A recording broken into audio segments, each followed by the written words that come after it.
2024 is a year that doesn't have much to live up to. Last year was a huge letdown, especially when it comes to Marvel releases. The Marvels set records with how horribly it bombed at the box office, and their TV shows barely had any viewers left.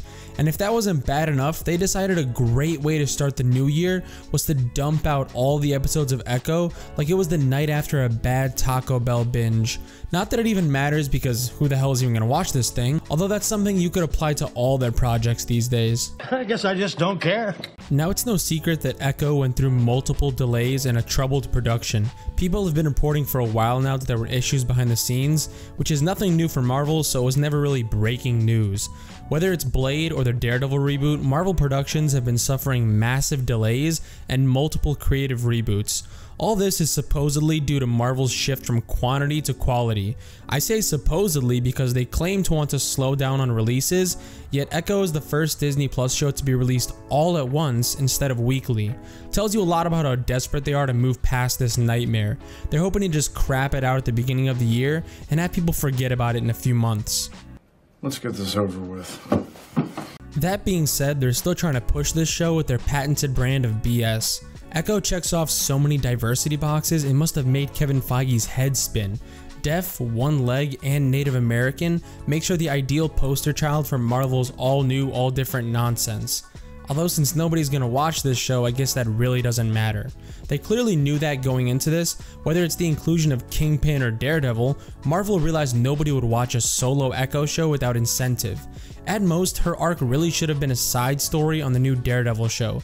Giving her an entire show to herself is just stupid.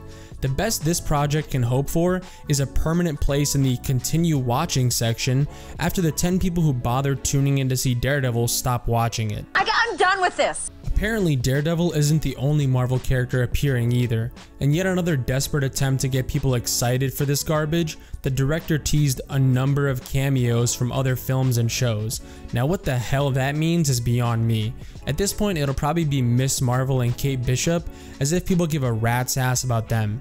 It's really sad that the MCU has come to this. Every show and movie begging people to come watch because a character they might remember from something else has a 10% chance of showing up. I guess that's what happens when you give characters like Echo and Agatha Harkness their own shows. You can't hide behind a recognizable name in the title, so you have to trick people into thinking another character they might actually care about has a cameo. The problem is barely anyone cares about most Marvel characters now, which is why they use Daredevil as their cameo tease on not one, but 2 shows. Is this a joke? Is this a joke?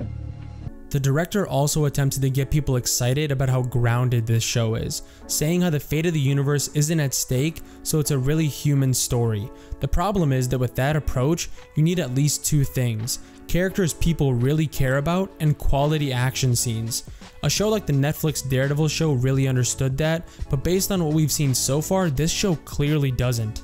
Echo was a boring character on Hawkeye that I guarantee most people don't remember at all. The action sequences look terrible. It's a pathetic attempt to mimic Daredevil's choreography and cinematography. As the saying goes, imitation is the sincerest form of flattery that mediocrity can pay to greatness. And honestly, even calling this dumpster fire mediocrity is an insult to mediocre shows. That is so deeply pathetic. It's not hard to believe that Marvel desperately wanted to cancel this. Probably the only reason they didn't is due to the backlash they'd get from the 5 weirdos on Twitter. They should have taken notes on what WB did with Batgirl, because as much as it upset a very small contingent of Twitter dorks, it blew over quickly, saving WB from heaps of embarrassment and having to spend another $1 on a shitty movie. Marvel can do as many of those superfan promo videos as they want. It didn't work for Rings of Power, and it definitely won't work here. One look at that video proves what we've all been saying for years about the kinds of fans Marvel is trying to appeal to. These are the kinds of people who would spend hours going through online fanfiction before they ever dared to buy a comic book or pay money to watch one of these projects. Well, that sounds terrible. It is terrible. Echo sums up Marvel's biggest issues right now. Their productions are a nightmare behind the scenes, they're focusing on characters that nobody cares about, and the reason they pick those characters is solely based on how diverse they make the MCU look. I would say I don't know what kind of idiot would actually watch this show, but Marvel themselves showed us exactly who the 12 people are that they think would enjoy this crap. If only they realized those are exactly the kind of people who share Disney Plus accounts or pirate shows because they're broke, so trying to appeal to them isn't going to be profitable. Even with the lack of content at the beginning of the year, I doubt this show gets any major attention, and that was probably part of Marvel's plan to hide their shame and hope that everyone forgets about this as soon as humanly possible.